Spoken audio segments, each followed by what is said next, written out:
Okay. I was going to film this, but since you're probably never going to see this again, I figured maybe the best thing to do would be to document it. Most Formula Vees today have an adjuster built into the beam so you can adjust the ride height. But because this beam, the way the beam is built, the way the car is built, it's tough to put one in, so I'm going to go back and do it old school. The idea is that I'm going to overbend the springs so that I get the right or the correct ride height. Now, I've already had the car down on the ground, and I felt that the ride height was too high. So what I did was I took the upper turkey legs out. Remember, they would normally be in this position. I flip them around, and I put a 5/8 tube in the bar. This happens just to be electrical conduit. Works really well. Sometimes you have to spread the beam, the ears just a little bit to get it in there, but it doesn't take much. Then I'll put a bolt in the top where the shock mount goes. Make sure that that's settled. Now I'm going to do this two different ways. It's easier if I flip around and do it the other way, but you can't see the measurement then. So what I'm going to do is I'm going to measure from the tube to the edge of the bolt. In this case, I have 9.5 inches because I've already bent it. When I started, I had 9.25, maybe 9 1/8, and so I've already bent this one. So on the other side, again, when I started this process, I only had 9 inches over there. So now when I check it, go here to here, I got my 9.5. And I believe 9.5 is going to be the right amount for this, to get the right ride height out of it.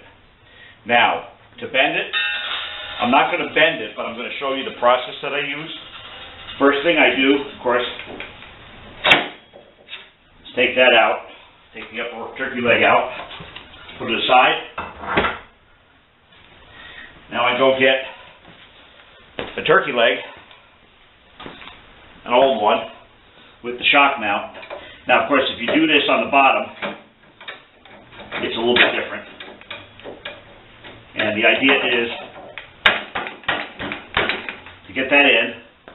Now, sometimes you need to get a little persuasion. This one's a little rusty. Get a little persuasion there.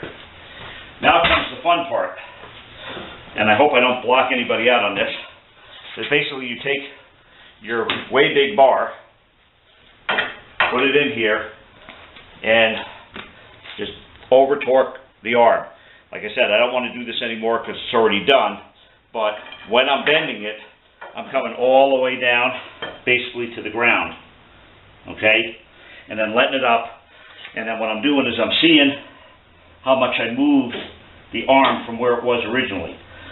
You can set up measurements yourself to get it more accurate, but I found that just by feeling where it is, before it was, when I first started, it was solidly up against the bump stop, and now I've got a little bit of clearance on there. So I kept just doing that little at a time, and once I felt I had it where I wanted it,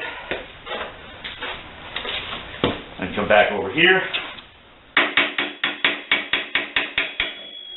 knock that out,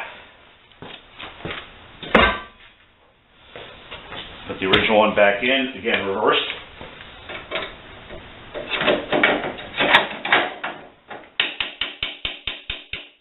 Okay, it's in. Get my measuring stick, make sure I got the tension out, put that in the middle, measure down, and I'm at my 9.5. So, with both of these at 9.5, if I wanted to, I have a longer bar.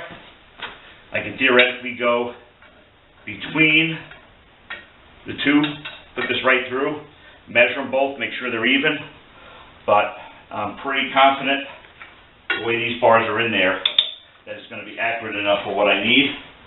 This used to be very critical when we were running Z-bars in the back, because the front end being off would create preload one way or another in the chassis.